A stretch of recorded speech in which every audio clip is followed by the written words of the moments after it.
Now, sometimes our physical friends at this point begin to vibrationally groan. You don't do it out loud, but you think, what you're thinking is, oh, there's more of that vibrational mumbo jumbo. I can't spend my vibration. I can't sleep with my vibration. In other words, I really like the manifesting in this physical world that I call my reality.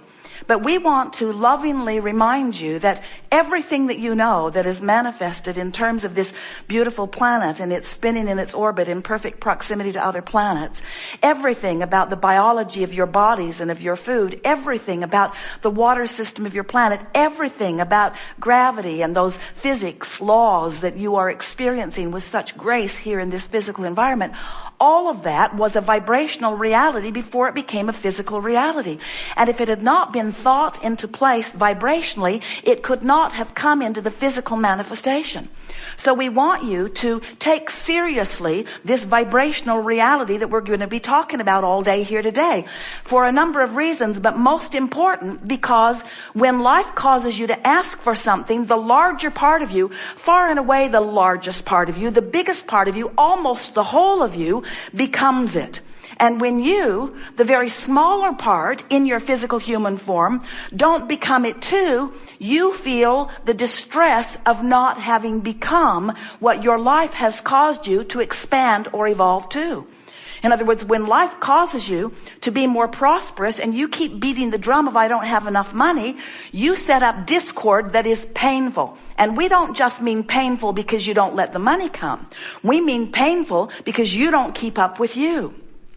We want to bring you around to understanding, as a result of the conversation that we have here today, that there is this vibrational reality that is, and hear it, drum roll please, is present tense. In other words, when your life has caused the larger part of you to become this new and improved version, that's present tense. Present tense.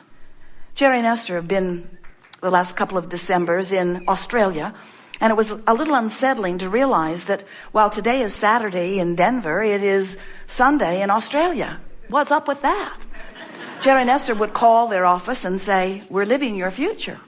And it's really good. You're going to like it when you roll around to it. But as much fun as they were having with that idea of having crossed the date line, it wasn't an accurate statement at all, because now is now, isn't it?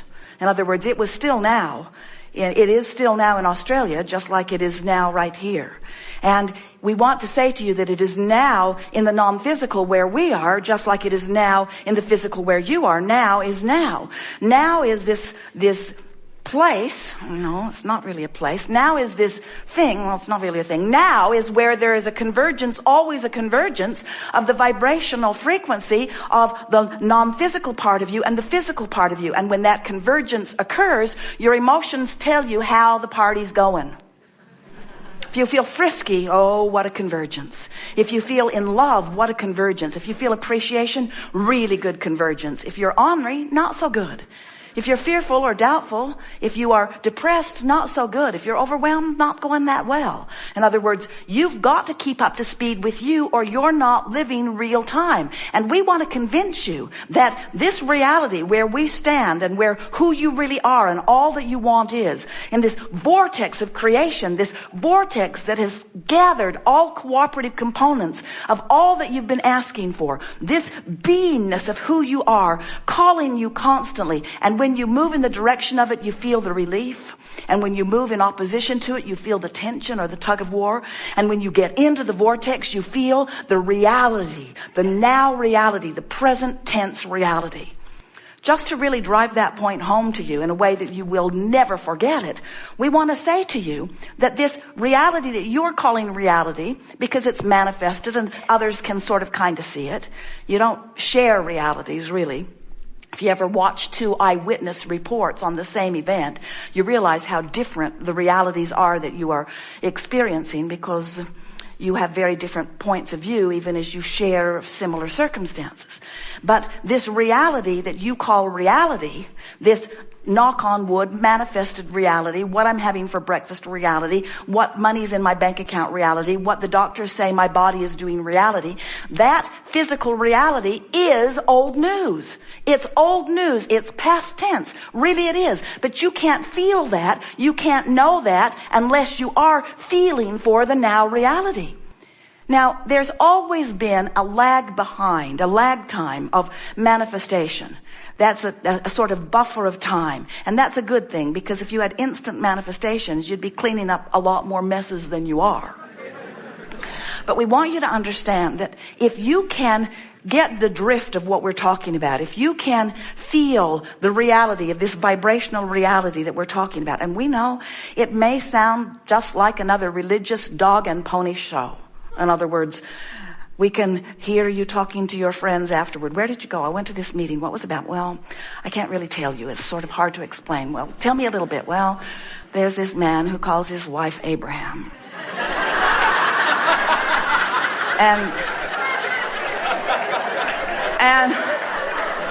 And she stands on the stage and makes an invisible circle and calls it the vortex and tells us that everything we want is in there and that we should go in too. And we say, that's pretty much it.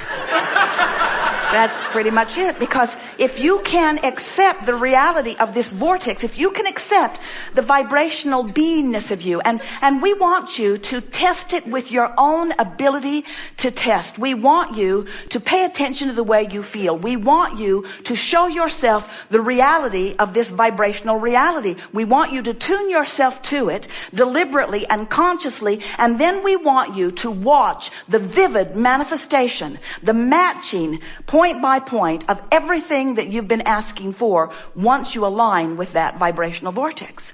We want you to show yourself the reality that you are the creator of your reality and that your life has helped you carve out an amazing reality, most of which you are denying yourself of living because you've got this physical human disease called what-is-itis. You so want to explore what is. You so want to talk about what is. You want to compare your what is with others' what is. And we want you to understand that what is isn't what is, it's what was.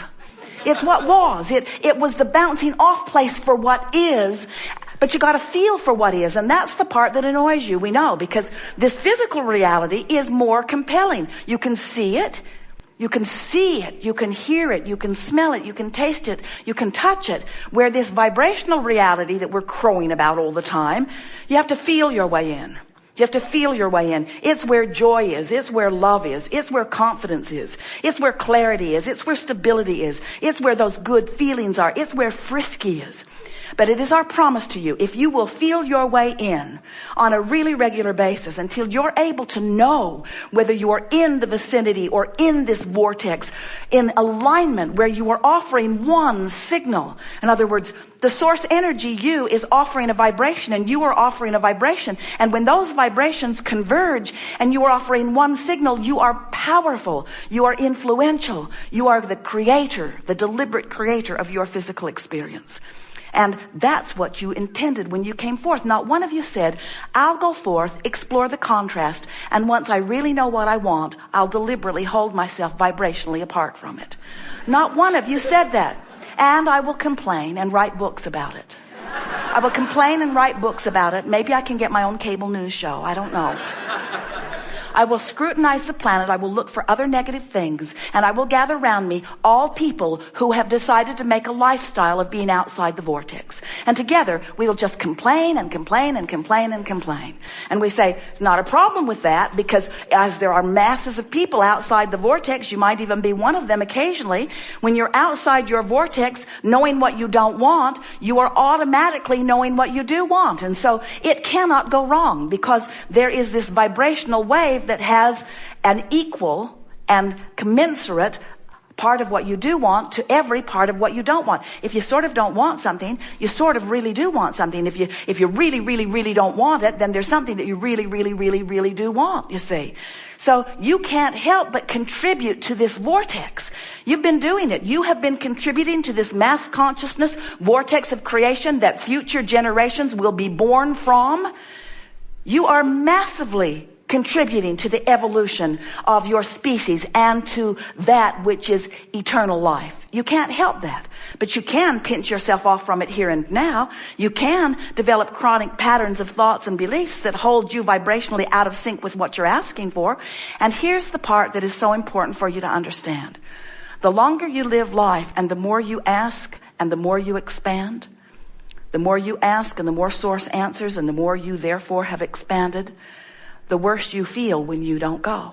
In other words, you just can't expand the larger part of you, the vibrational part of you, and hold back in terms of your physical beliefs without feeling worse and worse and worse and worse and worse. And that's what you're seeing on your planet today. There is such a crevasse, more marked than ever before, between those who have and have not, between those who are sick and those who are well. It's as if a giant magnifying glass has been laid over everything that is in your physical realm. And whatever it is that you are consistently offering vibrationally is manifesting in incredible form. So, we know that you want to be the deliberate creator of your experience, because creating by default is not satisfying. And we want you to feel the power of understanding these vibrational relationships between you and let your every moment intention be to be in alignment with who you really are. We'll talk about how to get into the vortex. We'll talk about how to stay in once you get there. We'll talk more about what the vortex is. But most of all, we want you to come to an awareness that you are a vibrational being, period. You are vibrational, period.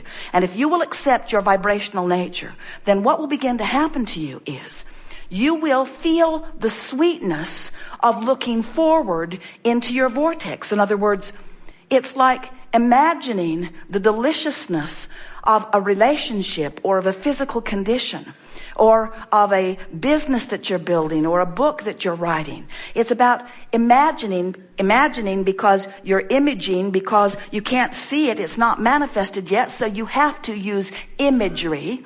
You have to use imagery to tune to it. And when you manage the imagery, you feel the alignment. In other words, when you click into that, Jerry and Esther will be driving and they will spend endless hours just musing sweet things. And as long as they're musing future experiences, it's so easy to stay fresh and pure and good feeling about it.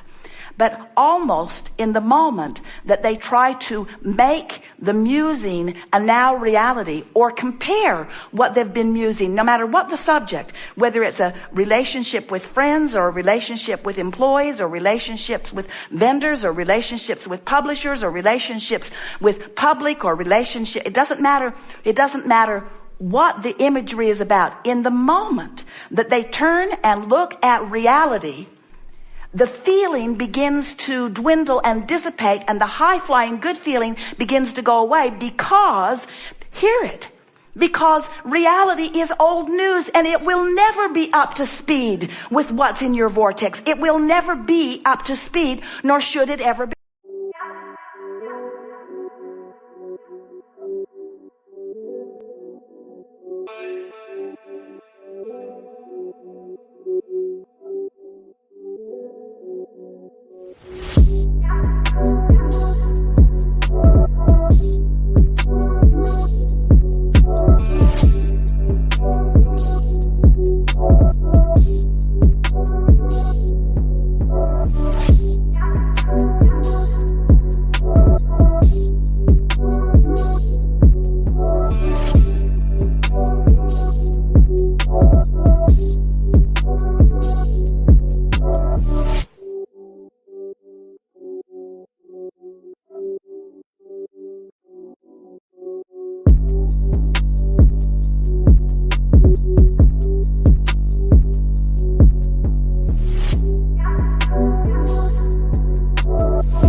drippy, so high that I'm tipsy. I'm drippy, it's starting to hit me. I'm drippy, it's raining, it's drippy. I'm drippy, it's starting to hit me. I'm drippy,